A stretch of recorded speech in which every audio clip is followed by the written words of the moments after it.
শ্রেণীর প্রতি পুরস্কার দিয়েছ আল্লাহ পাক কোরআন শরীফের ভিতরে বললেন বিসমিল্লাহির রহমানির রহিম أنعم الله عليهم من النبيين والصديقين والشهداء والصالحين আল্লাহ পাক আল্লাহ তাআলা বললেন চার শ্রেণীর প্রতি পুরস্কার দিয়েছি কয় শ্রেণী ধরে বলেন চার শ্রেণীর প্রতি আল্লাহ পাক পুরস্কার দিয়েছেন এক নম্বর প্ল্যাটফর্মে নবীগণ দুই নম্বর প্ল্যাটফর্মে সিদ্দিকিনগণ তিন নম্বর প্ল্যাটফর্মে আপনার শহীদগণ চার নম্বর প্ল্যাটফর্মে সলেহীনগণ এই সলেহীনের বাংলা মানে হলো নেককার আপনারা বলুন আমার গাউসে ওরা হরি নেককার না পথকার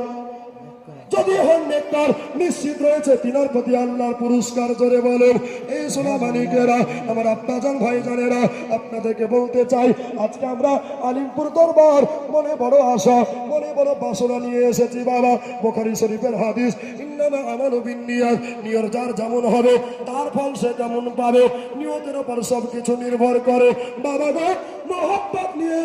আল্লাহর ওলির দর্শনে যদি আপনি আজকে এসেছেন আল্লাহর কসম আমার মালিককে দেখবেন খোদার কথা মনে পড়ে যাবে আমার মালিককে দেখবেন নবীর আদর্শ মনে পড়ে যাবে এই সোনা মালিকেরা আপনাদেরকে বলতে চাই